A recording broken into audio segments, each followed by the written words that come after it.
Hello everybody. Today's lecture will be on the geostrophic wind.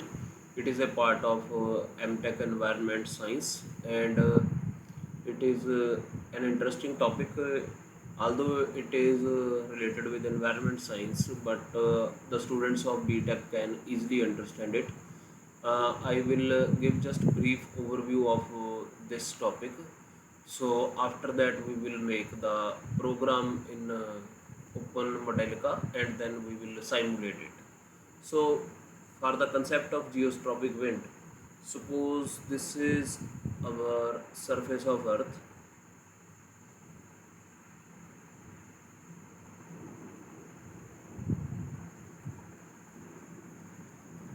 and we assume that this is our vertical direction, it is our z direction.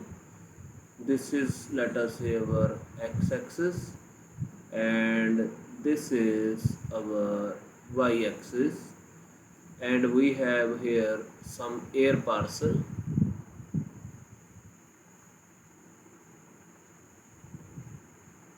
and this air parcel will have air enclosed in it. Let us say the density of the air inside it is rho. Let us say pressure here is P plus dP, and pressure here is P. So similarly, so what will be the pressure gradient along the x-axis? Let us say pressure here is Px plus dPx, and here the pressure is Px. So kindly remember, pressure is a scalar quantity, so I have written subscript x, but it does not mean that pressure has become a vector quantity. It is just for understanding. So the pressure gradient will be given by dpx upon dx, where dx is this distance, which is the width of the air parcel. So this pressure gradient will produce a force along x-axis on the air parcel, and due to which the air parcel can move along x-axis either toward right side or toward left side, depending upon in which direction this pressure gradient is giving the force. Okay, now the force that will act per unit mass of the body will be given by, so force along x-axis per unit mass is written by px. Sorry, this force is not represented by px, but it is represented by fx. So this force is given by fx is equal to minus 1 by rho dpx upon dx. Similarly, force per unit mass along y-axis is given by Fy, which is minus 1 upon rho dpy upon dx. Kindly remember that pressure is a function of the vertical height. So if I just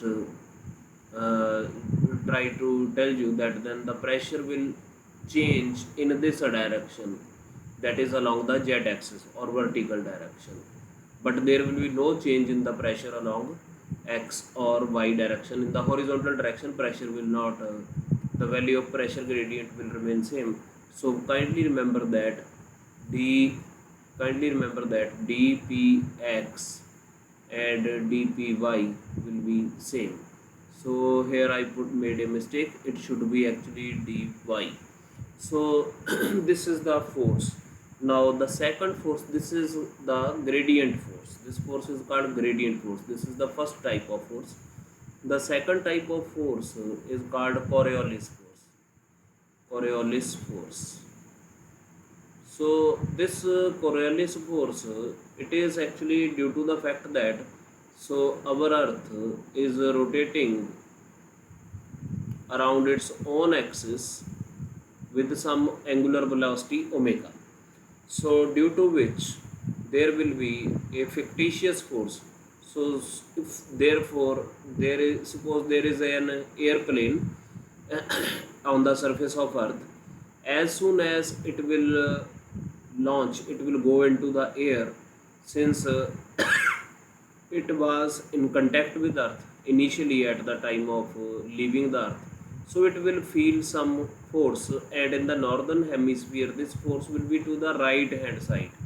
So instead of going toward this direction, because of the rotation of earth, the airplane will be deflected toward the right hand side. This is called Coriolis force.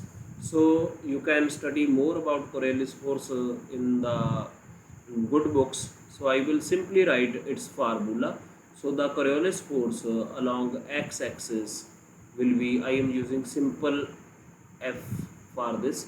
It is given by 2 omega u sine phi, where phi is latitude angle. You have already studied what is latitude angle in +1 class, so I am just giving a brief description. So kindly, if you do not know what is latitude, refer to the 10+1 or higher secondary school books, or you can refer to the Google also. Here u is the velocity of the air along x-axis. Similarly, Coriolis force component along y-axis is given by, it is 2 omega v sine phi. So this is the y component of the Coriolis force. So I will now shift to next slide. So what is geostrophic wind? So geostrophic wind is actually achieved when there is equilibrium between Coriolis force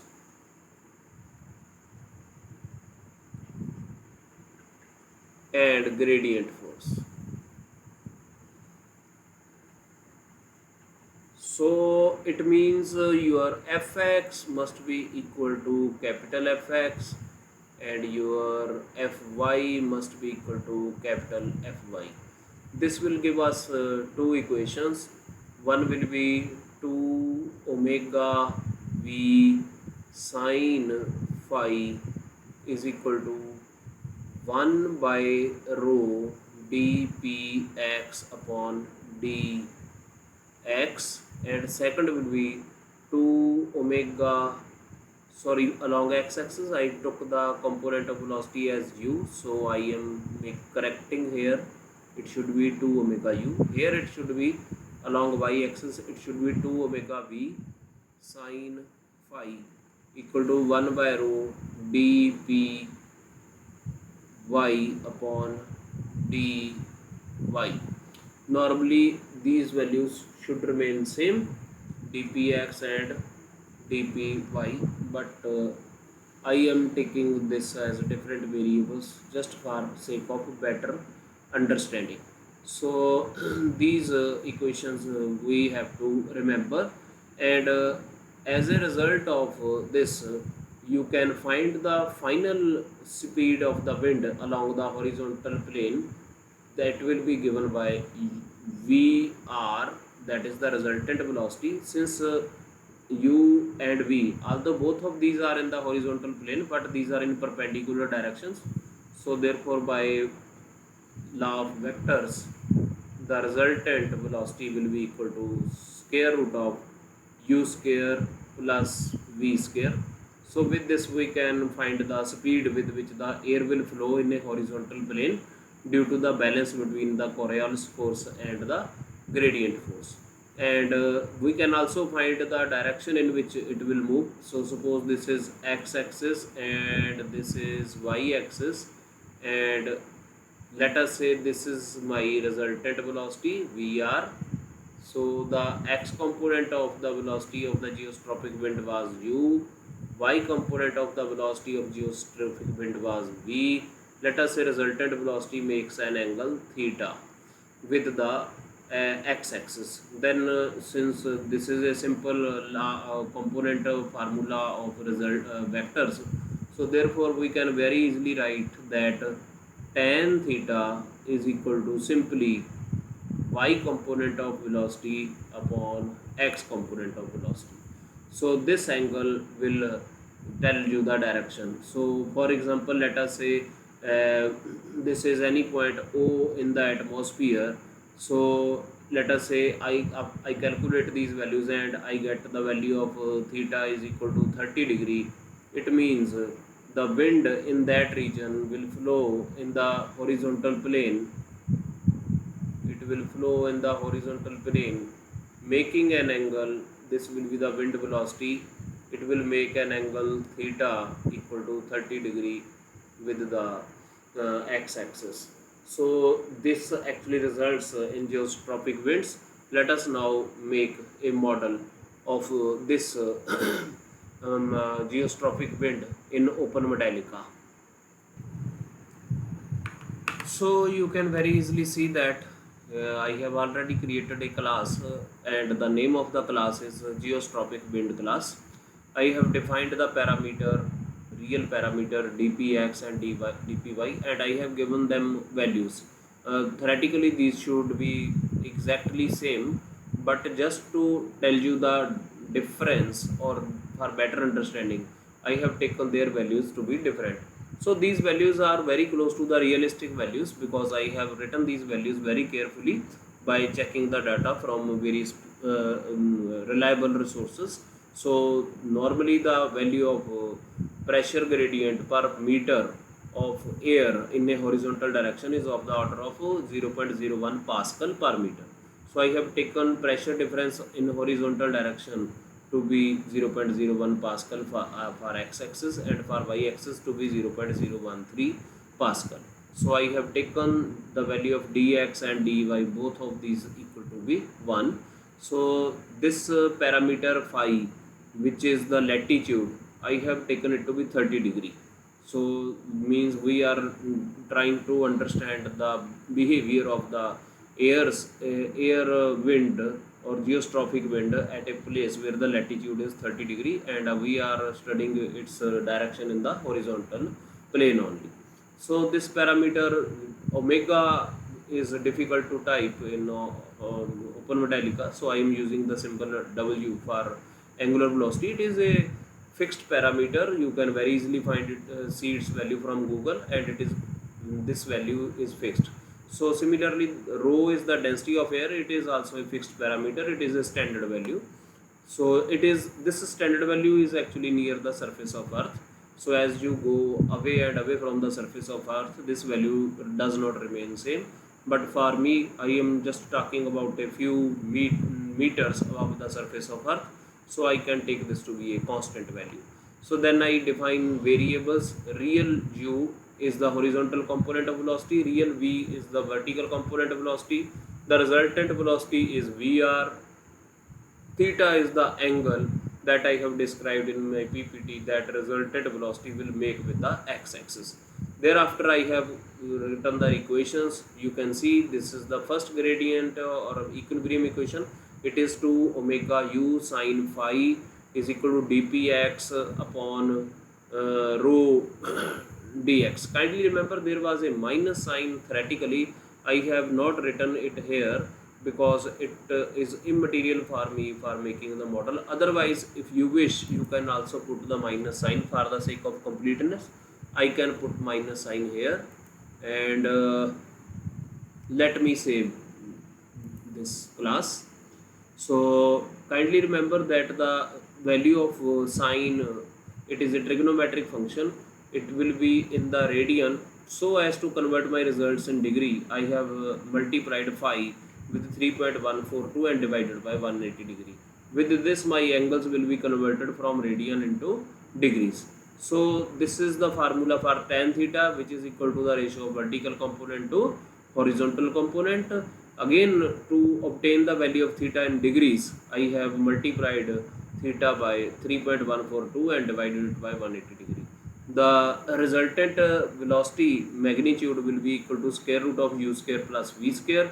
So these two equations which I have highlighted, out of these the upper one gives me the direction of the geostrophic wind and the lower one will give me the magnitude or the speed with which the wind will flow in a horizontal plane at a place where the latitude is 30 degree, and it is near the surface of earth. Kindly remember that the results that we are going to obtain will be very practical, because all the values that I have used here are realistic values. There is no dummy value that I have used. So I have already saved the class. Now I will click the simulate button. Let us see what happens. It may take some time. So the process of simulation has started. Okay, you can see that the simulation has finished successfully. So I can close this window now. This is the plotting window. So all these variables and fixed parameters are available here. So kindly remember this graph. In the we are have gone to the plotting area of the result, but here it is a just theoretical simulation. Model plotting will not be so much of use for us in this. Of course, if you can plot the graph of u versus v, then it will be easier to understand. But all these graphs are in terms of time, so then these will be showing only constant values.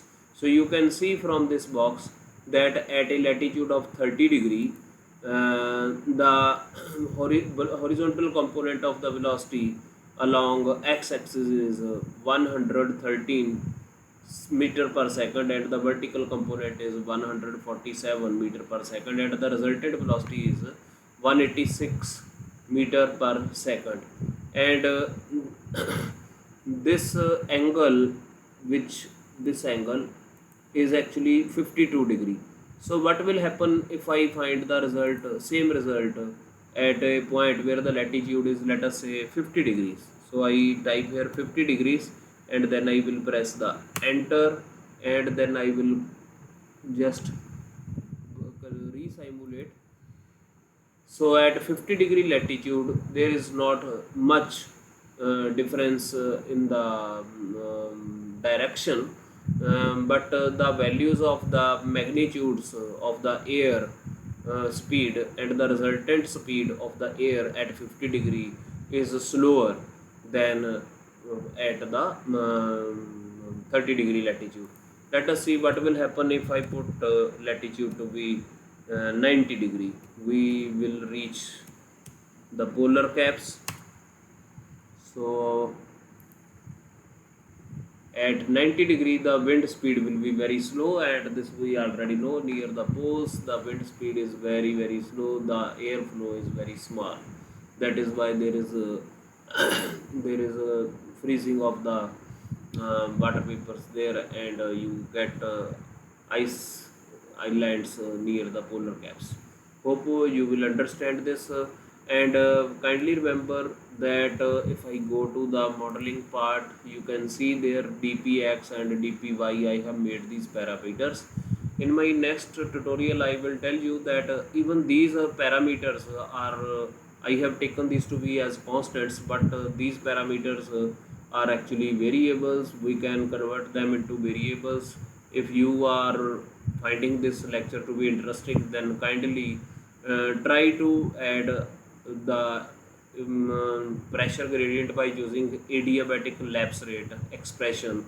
It tells how pressure will change with the value of x. You have to just then put the value of x or y, then the pressure gradients will be automatically calculated by the formula. And it is good that if you incorporate third as an assignment, if you can incorporate the third variable also, that is dpz upon dz, and then find you try to check the three-dimensional flow of the air. So I will stop here now till the next tutorial is made, and I will make this problem more complex in my next tutorial. Thank you. Thanks a lot.